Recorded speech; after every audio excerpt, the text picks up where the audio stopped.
Welcome, Amy. I'm so happy you're here. Pat and I were actually just talking about all your delicious recipes, and he had a few questions that he wanted me to include. So we'll go through those. Oh, But I love yes, that. Okay. yes, we are very excited to have you here. You are, I would say, honestly, Amy, you're probably actually, yeah, the only person that I will actually send clients to look for recipes on your website and feel confident Oh, that I they will love all that. be Thank you. healthy, delicious, easy to cook too. So we're really happy to have you on the show. Thank you. It's fun to be here. Fun to chat with my friend. And that's what I would love to just start. If you could just tell everyone a little bit more about yourself and how you got into recipe development and nutrition and running this successful food blog. Yeah, so I guess it would all start, well, I mean, from way back when I was a teenager, my mom was a single mom and she was kind of trying to run a household and feed three kids and she didn't have time. So she would give me like a grocery budget and like send me off to the store once I had my driver's license.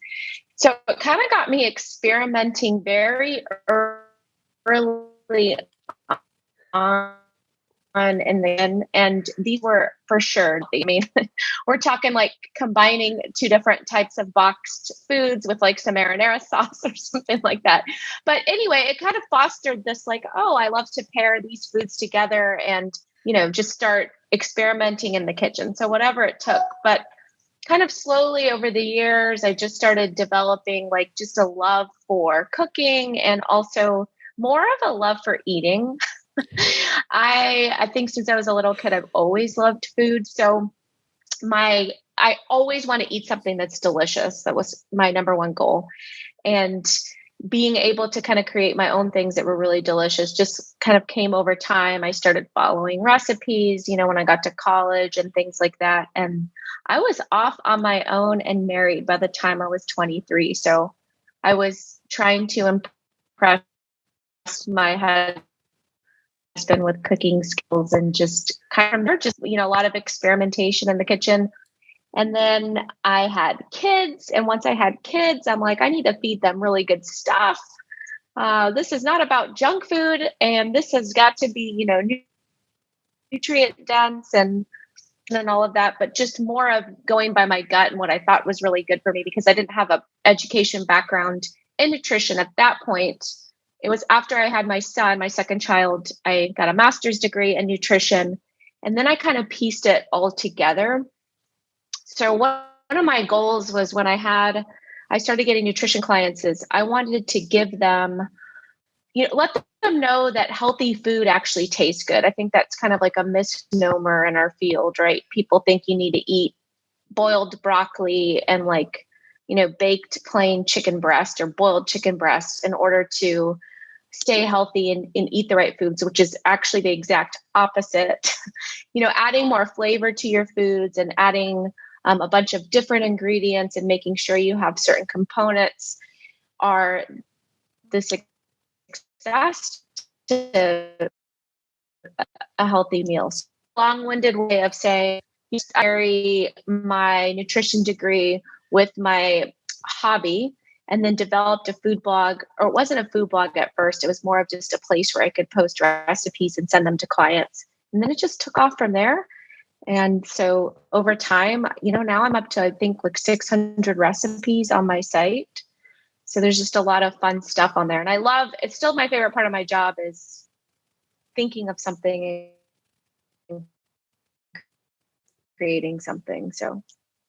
No, I love that. And I love seeing like the progression of kind of where you started and then how that changed, like having kids, like, okay, now this needs to be healthier. And, you're progressing with your clients and, Yes. we're going to get into your recipes and how you come up with them. But I'm curious for clients that come to you that don't feel confident in the kitchen, or if we have listeners right now that don't feel confident in the kitchen, and are kind of starting from zero, do you have a few techniques or meals or foods you like to start them just to know how to cook that are, good things just to start with? Yeah. So what I would say to that is there's a couple kind of shortcuts that I like to give people who are kind of new to the kitchen and just to give them a little more confidence. One is you always stick with a one pan meal. So instead of having to make separate components, like, oh, this has to have this side dish. And then I also, in another pan, while something is baking, I'm also sauteing XYZ. Instead, it's putting it all together in one. And my favorite types of meal for this are either using like a sheet pan. So just starting off with a vegetable or a couple of different vegetables and a protein, putting like an easy sauce and then throwing it into the oven. So you're letting your oven do your work. And then you don't have to worry about like burning or messing something up. And then my other, either an Instant Pot and then just putting something all together, following a recipe, but being able to let another vessel cook it for you. So sometimes if we are in charge of, say, a skillet meal or even grilling, you can kind of get a little bit out of your element if you're not used to cooking that way. And it does kind of require, I wouldn't say expertise by any means, but it requires a little bit more practice. So having something that almost is the best way to start. Another technique I like to use, especially when it comes to the Instant Pot or slow cooker, is use store-bought items. There's so many good ones that people don't know. I use Trader Joe's stuff all the time. They have great sauces that are very clean and just, minimal ingredients. Throwing that into a slow cooker with, a protein or something is such an easy way to be like, oh, I made that. But really, Trader Joe's kind of helped you out along the way. No, that's so good. And that's actually one thing we love about your recipes is like the no hands-on. Like there's the prep to get it in the slow cooker, right? Or in the oven. But then I love that I get that time back, Amy. Like once it's cooking and it's in the Instant Pot or the slow cooker or the oven or the air fryer, I can do dishes. Like not exciting things, right? But I can do dishes. Exactly. I can clean the kitchen up. I have that time. And I think that's something people are looking for too, that your recipes really allow for. None of them, or at least the ones that we've made, and we've made a lot of them, really take that much time. But a lot of that time, even you're not hands-on. And it just buys you back that time for people that are looking for a quick meal, or even they, finally stop working and it's 6, or 7 o'clock at night. And it's like, no, you can really throw it in. It can cook for a half hour and you have this delicious dinner. But I do want to know, when you are thinking about a new recipe, how do you ensure that it's going to be healthy and delicious? And kind of like, do you have a certain thought process you go through? So I would say I used to. Now it's so automatic to me that I'm wondering if I've bypassed some of that. But so what I really like to do is when I think about, especially is I'm trying to make sure that it's well balanced and healthy, is I always include these 3 elements. I always include a protein, and then I will include an element of fiber, and then I will include an element like a healthy fat. So when I'm including all 3 of those, I know basically like this is good for us. We're getting in our fiber, and most of the time the fiber is coming from vegetables, right? So you get additional vitamins and nutrients from that. And the protein is almost always coming from, like a lean meat, whether it be chicken or seafood or beef or some type of lean pork, something like that. And then the healthy fat is kind of my favorite element because that's where actually the taste comes in. So this is always fun because I love to play with different sauces, like making a sauce out of a really good marinade that may just include, either an olive oil, avocado oil, lots of spices, fresh herbs, maybe blend it all up so it's kind of, smooth and creamy, but amazing and packed with flavor. Other things I like to use, like avocados make really great sauces, cashews, things like this that you don't normally think of. Nuts are fantastic for making a really good sauce. So just kind of playing with all of those elements and giving it flavor. It's kind of like the old thing about I go back to this boiled chicken and boiled broccoli is kind of the example I use for my clients. But if you had, just a plain Jane boring piece of just a chicken you popped in the oven with nothing on it, maybe some salt, and then just some broccoli that you boiled, that doesn't really taste very good. That's not going to allow you to walk away from the dinner table and say, oh, wow, that was a great meal. Nobody's going to say that, right? It's very forgettable. It's just like maybe only checking a couple boxes. And guess what? You're going to be hungry like an hour later because there wasn't enough there to not only satisfy yourself and make it taste good, but also you didn't even get enough of the caloric density in order to make you feel full and satisfied. But take that same meal, say that you had some chicken and some broccoli that you roasted, but now we're adding in like, say, a red pepper sauce. And this red pepper sauce has, some roasted red peppers. It's got some fresh basil. It's got a little bit of vinegar for some tang, and it's got some avocado oil to add that healthy fat. That's going to be tasty. So that's kind of the fun, creative part of the meal. And then also like the add-on stuff at the end. This is what you garnish with, because the finisher is always something that makes it fun. And I just vary up my finishers and my sauces all the time. That's kind of, I start with what protein do I want to make, or I start with what lane do I want to do today? Do I want to do an instant pot meal? Okay, instant pot. Do I want to do more of like an ethnic type food? Do I want to make like an Asian inspired, or is it going to be something Mexican inspired? Or is it just going to be, traditional ingredients that you can find in your garden, or, however that might look, but kind of how I would go through that. And then, move on from there. People ask me all the time what my favorite recipes to make. And I would actually say they're not my most popular, but it's a salad with a salad dressing, because I can get very creative in the sauces or in the dressings. Yeah, no. And I'm glad you walked us through it, Amy, because those are the exact reasons why I feel so confident sending clients to your website and choosing any recipe they want, because focus on protein, fiber, healthy fats, and then that flavor factor.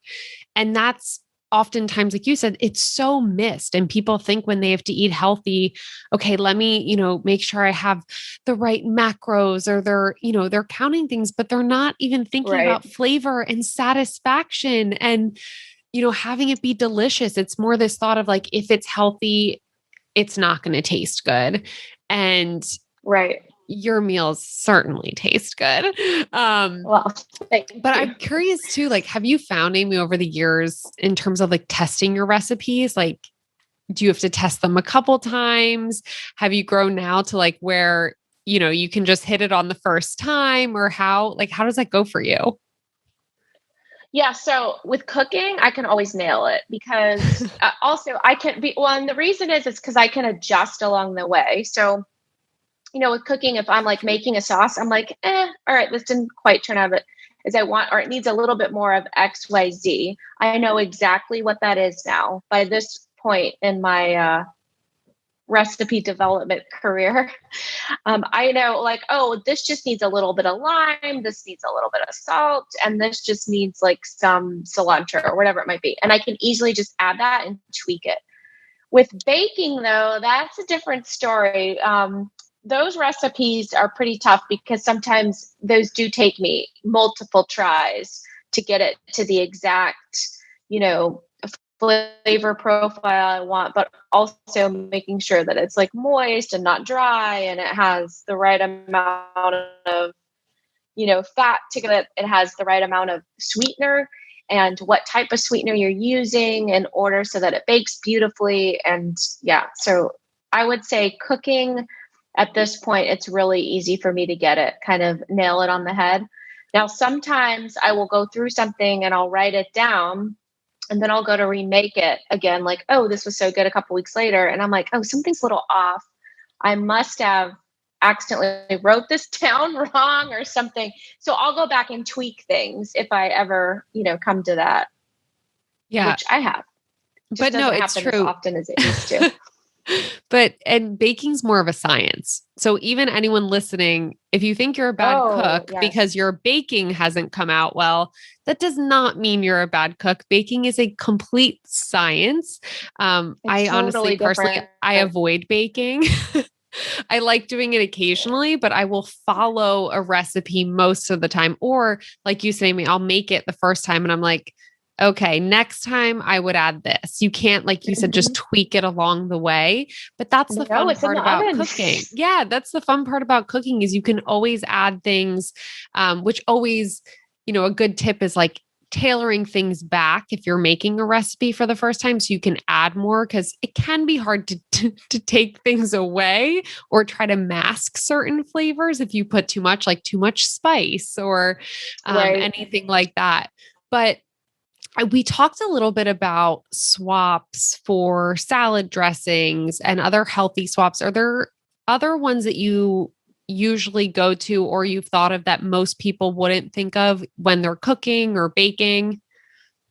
So one of my favorite swaps, and it mainly became because a lot of people, a lot of clients I've had don't do dairy, or I actually don't really do dairy very well at all, but you want that creamy kind of decadent comfort food type taste. So I love, love, love making a cashew sauce. And this swap would be, I wouldn't necessarily call it it's a swap, but anything like I have like a creamy chili. I had a buffalo chicken chili that I make. And now instead of what I would do, 5, 10 years ago, I would have put in some cream cheese. And so it's kind of got that nice little bit of sour taste to it, but also gives it that creamy, just deliciousness. I will use like a cashew based sauce, and that's soaking raw cashews, using some nutritional yeast, and then using some element of tang. So in this case, I would use like a hot buffalo wing sauce and then some chicken broth, and you blend that up and pulse it up into a blender until it gets kind of nice and thick. And it's crazy how cashews can do that, to the point It where is. I make this all the time just to keep in my fridge because it's like afternoon. I'm like, I can go for a little celery dipped in some cashew dip. And it's so simple, but often I share this with people who would have, my husband loves to do this. You'll have to try this and ask and tell me what you think the ingredients are. And nobody ever guesses unless they are kind of read into it, then they know. But it's such a good, like I said, it's such an easy, healthier swap. We all know, the craze. I don't think it's a craze anymore, but cauliflower rice is such an easy swap. And if you don't love cauliflower, broccoli rice is really good. It's more about what the vessel, it's more, the rice and like pasta and things like this, those are just a vessel to get the substance into your mouth. So if you look at pasta, would you want to eat a bowl of plain spaghetti noodles? That does not taste very good. But once you put, like a really nice bolognese sauce on it, then you want to gobble it up. So think about it. The pasta doesn't matter as much. The sauce is what really matters. So, doing spiralized noodles or, I love like butternut squash noodles or even like some sauteed veggies or spaghetti squash, things like that, to use my really good sauces on top. And I'm just as satisfied, but not as full. And it doesn't like inflame my belly as much as if I were to eat pasta. So, Yeah, no, I love that. And I'm curious too, even when you're baking, because I know too, a lot of your recipes you will make gluten free, I'm sure for a lot of clients and people just looking to make gluten free. Are there good swaps you like there when baking? Because I know that can get a little tricky. yeah. So I do use a lot of almond flour, and that is not a one-to-one swap with regular flour. Almond flour is going to be so much better for you because it's not going to have that inflammation that you're going to get from the gluten and from the processed flour that we eat. It's not necessarily that flour is bad for you, that the wheat is bad for everybody, but it's the way that our flour is now processed compared to even like 20, 30 years ago. So I do love almond flour. Plus, it's actually loaded with protein. You can get flour that's loaded with protein. And if you are going to choose, like an almond flour based baking good, just making sure it's specific. You're reading that recipe specifically. You're not taking, your grandmother's old chocolate chip cookie recipe and then just throwing in some almond flour and hope that it tastes good. You have to specifically look for, a gluten-free or, refined sugar-free, whatever it might be, grain-free recipe base in order to do that. I also really love coconut sugar in place of brown sugar for sure. I can tell zero in the taste. The taste is exactly the same, but coconut sugar is going to be better for you in that, once again, it's minimally processed sugar. It's an all natural sugar. And the way that regular granulated white sugar and brown sugar has been processed in the last couple decades is just nothing we should be, eating in large amounts. So I would say those two are my favorite, even using like real maple syrup and honey. And what you'll find by using these products is you actually don't need that much. You just need like a little bit. Mm-hmm. Sometimes with the white sugar, we become like so conditioned to just dump a lot more into it because it's such an addictive, more natural ingredients they make for it. I think they taste way better than if I'm adding in, like I said, a brown sugar or white sugar. Yeah, no, I agree. Anytime if I'm following someone else's recipe or even doing a recipe I've made before and it calls for, and usually with baking and it calls for maple syrup or honey, I always adjust it way down and I swear it comes out the same. It comes out with the same taste and it's even cutting it like in half. It still has the same amount of sweetness, especially if it's a recipe. Like I feel like everybody was making banana bread when COVID hit. And if you already have like the mashed, exactly. You already have the mashed bananas. Or one I really love making is a sweet potato brownie. And I took down the maple syrup by half. It was just as sweet because you're using, you want to use good sweet potatoes that like taste really good and have that sweetness level.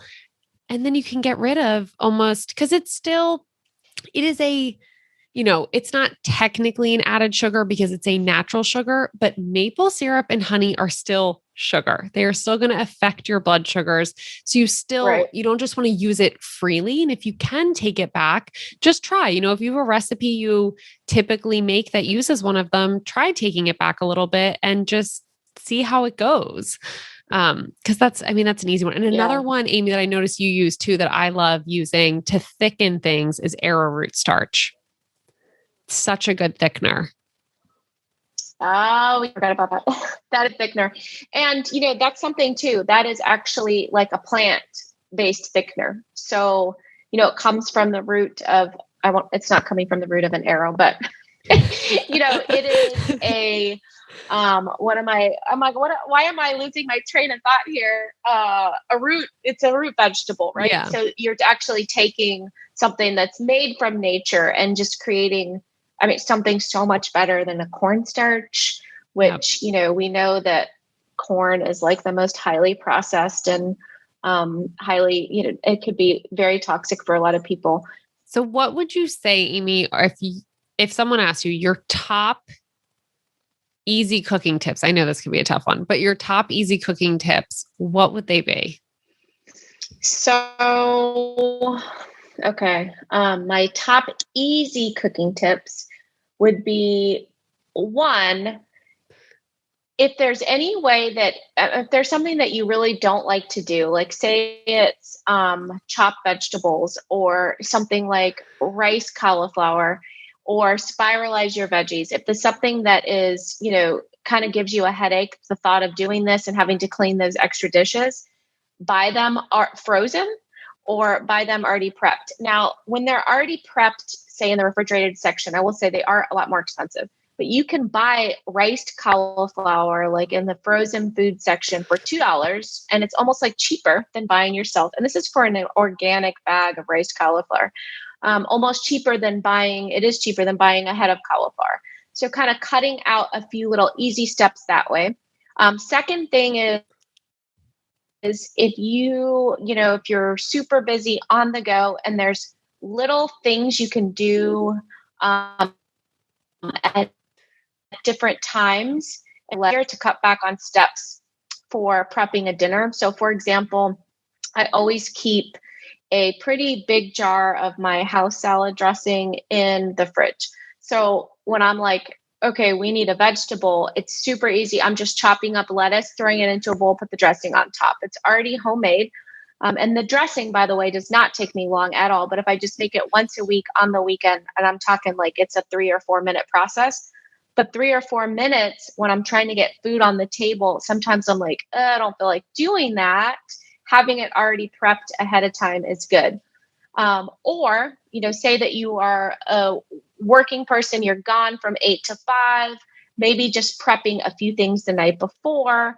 Maybe it's a matter of just like marinating a meat, put you go to bed. Could be just chopping up some veggies, putting them in a Tupperware before you go to bed. So that way, the next day when you go to pull something out, throw it into the slow cooker, throw it into a skillet, throw it into a sheet pan, whatever that might be, that it's like quick, and easy. And that all you're doing is like, kind of tossing it all together. And it's really kind of minimal. My other final tip would be to hire your children to help out as your sous chefs. And you have good sous chefs, Amy. Well, sometimes I will say I have to work on that. But yes, my daughter, she's 13. She loves to be in the kitchen. And I also find that I need to give her projects because she is my more, what do I want to call her? That is, I want to say it properly. She is my more the child that kind of needs a little bit more direction. Whereas I have another one that is doing like 10 things at once.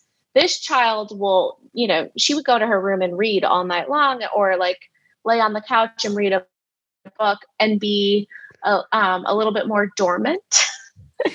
So I give her tasks like, okay, before you go and, go read your book, I need you to chop up all these vegetables, put the dishes away, whatever, so that I can start and have like a clean slate. But also, so my dinner's kind of prepped. She made tacos last night. I had things I had to get done.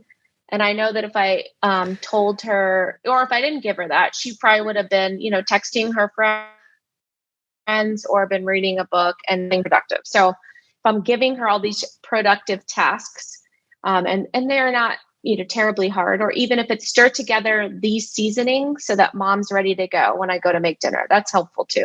And I mean, that's going to be helpful for her. As like 7 or 8. Yeah. And think about too, Amy, as she gets older, she's going to know how to chop up. Like she's going to feel confident in the kitchen. And I mean, those are just great life skills too. So you're doing a great job. I mean, you're killing 2 birds with 1 stone, right? Oh, thank you. Thank you. Now I will say on to that. Oh, go ahead. No, go. Oh, I was just saying like onto that, just to give like a little bit of encouragement, especially if you have young children. I have never, since my kids were young, pressured my kids to eat things. It's always been a very fluid process because kids go like this and this and this with their taste buds and what they want to eat, what they don't want to eat.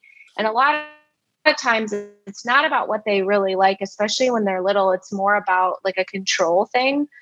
And so from a very early age, it was always like family dinner time. We're sitting at the table. Here's our dinner. What would you like to eat? And it was never of, you must clear your plate or you must eat this many bites in order to get a reward. It was, nothing like that. It was always like, this is what's for dinner. This is what I prepared. You can eat everything, try a little bit of everything. You could try only one thing. You could eat nothing for all I care, but this is what we're doing. And I decide what, and you decide how much. And from that point, there have been periods of time where I had thought, this child is not a very good eater. Let's just be honest. But now that I have almost an 11-year-old and almost a 14-year-old, they are very good eaters in their own way. So one of them loves, like meat and potatoes. The other one likes more carbs, but also loves vegetables, loves salads, and so that's how our people, we develop these certain things, these these tastes that we have. And just because you're forcing your child to eat broccoli, maybe your child just doesn't like broccoli. Neither of my kids love mushrooms. I have never stopped making anything with mushrooms in it. I will always make it. And now they have come to the point where they say, Mom, we love the taste of mushrooms. It's just more of like a texture thing. I'm like, great. So they actually like mushroom meals and they just pick it out. And I've never been like, you must eat that mushroom. It doesn't accomplish anything. Yeah. And we just had an episode with, I don't know if you know Whitney and Alex from Plant-Based Juniors, but they were talking about toddler feeding. And they were saying the same thing. They're like, put it on their plate for exposure. And so they can, if they want to touch it, if they want to lick it, if they just want to play with it, put it on there for exposure, but never force your kids to eat anything. And they were saying too, it's that control factor. Usually picky eaters, it's just about control. It's not about that they actually don't like those foods. So you are spot on and doing it well. Yeah, I'll have to like listen to that. But I've had parents who have asked me for advice, like, how do you get your kids to eat so well? I'm like, my kids are not perfect eaters. They are not. There's things they don't like. There's things that me, Amy, and you, Kate, don't like to eat. Yep. That are good for you. I mean, I can give you a couple examples, of what I don't like to eat. But I'm not a seafood girl, right? And I wish I liked it. I will try it all the time, and I'm just like, oh my God, glad I got my bite in, but that's just not my thing. My son loves it, so he gets a lot of my seafood recipes. Him and the dog are the only two that eat it. But I'm not going to. At a restaurant, he's always like, well, there's shrimp. I'm going to order shrimp because I don't get it as much at home. And so that did not happen overnight, right? That just slowly kind of developed. And I think about foods that I didn't like as a kid. I'm sure that you didn't like as a kid that now that you like, because you've just been exposed to so many different types of flavors. And as a parent, it's so much more important to not worry, it's the wrong word. So much more important to focus on just getting your kids to be a little bit more adventurous rather than, oh, well, how much protein did my kid eat? Are they eating enough are they getting in their B vitamin? I mean, they're going to get it, they are going to get it. And you can always do a multivitamin. Yeah, exactly. Like modeling that behavior, them just seeing that you have a balanced plate, Amy, and that you're making balanced meals. That's going to stick with them forever too, when then they go to make their kids' meals one day. Right.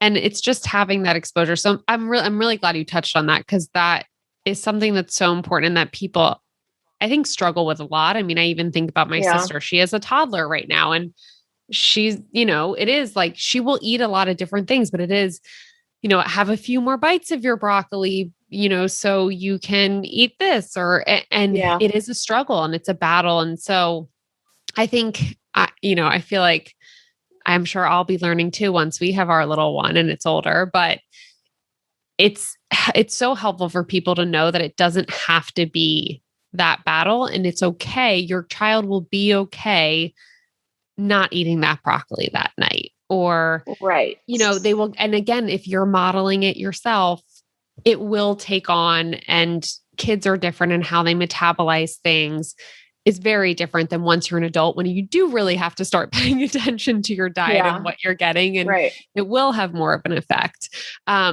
So Amy, my final question would be, what are your own daily health and wellness non-negotiables that you make sure you get in each day, especially while working, being a mom, being a baseball coach, and a wife?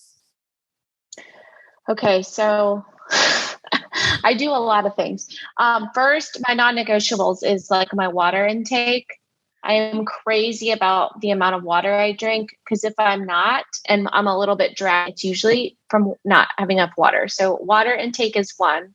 Something else that I always make sure I do is my breakfast is my biggest and like my most nutrient dense meal. So I fast about 16 hours a day, and that's not for everybody, but we're all fasting at some, we've all not eaten overnight while we slept. So we all do some type of fasting. So breakfast, you're breaking your fast, should be something that, like I said, where you're packing in kind of as much as you possibly can. So I make sure that my breakfast is like 10 to 15 grams of fiber. I make sure that it's, high protein. I love eggs. And I just make sure that this first meal, because that sets me up for the rest of the day. That's kind of my one food non-negotiable. I'm a really big fiber person though, in general. So if I notice that like my gut feels a little bit off, or I'm having like indigestion or something is a little off, I'm very much paying attention with the fiber situation. Like I will go nosh on some raw vegetables, broccoli or celery are my go-tos. I also do like chia seeds and water sometimes just to kind of boost that up a little bit. I would say, yeah, those are my non-negotiables. Always having, just servings of greens. I try and do that with every meal. But sometimes my dinner is just regular, dinner that all of us eat. And I don't worry as much about my dinner as I do about my breakfast. Yeah, no, I love that. I'm a big breakfast person too. And I think a common misconception, even with eggs, Amy, is that when you're trying to make it high protein too, is there's only 7 grams of protein in one egg. So like for me, I'm always doing 3 eggs, right? 3 pasture-raised eggs is a non-negotiable. If I'm having eggs and there's no, let's say, bacon on the plate or some other form of main protein source. So I always just like to throw that in for people. Where, Amy, can people connect with you, find your recipes, work with you if they want to? Yeah, so I am at www.wholesomelicious.com, Facebook, and my email address too is amy@wholesomelicious.com. Love that. So we do like to end every show with a little rapid fire Q&A. So first thing that comes to mind, what is your favorite de-stressing practice or tool? Walking the dog. Love it. Coffee or tea? Tea. I don't drink coffee. And what do you have like a favorite tea, Amy? But I don't drink much tea. Okay, got it. So is your morning beverage your water? Yeah, water. I do like a afternoon latte a few days a week though, I'm not gonna lie. Nice. But that's like a shot of espresso. My husband calls it the dirty milk, but yeah. It's like the milk with a little bit of caffeine. Yeah, with a little caffeine, yeah. Our last one, which is very fitting for you, but what is your favorite home cooked meal? And it can be one of your recipes or one that, your mom made. My favorite meal of all time is like a filet mignon with green beans and some potatoes with like a piece of chocolate cake. And that's what we would do. That's what we do for like, we do it for like Valentine's Day. We do that for Christmas. We do it to celebrate anybody's birthday. It's not necessarily my favorite meal to cook though. I think that's just because I like to order that out in a restaurant as well. So it's kind of just like my favorite, like celebratory meal with a glass of red wine. So my favorite meal to cook is actually probably my chicken piccata recipe. I love it. It's nut crusted and it's got like a lemon caper sauce, and it's like one of these meals. It's super easy, and I make it like on a weekend, on a Sunday, and it feels kind of fancy, but it's not.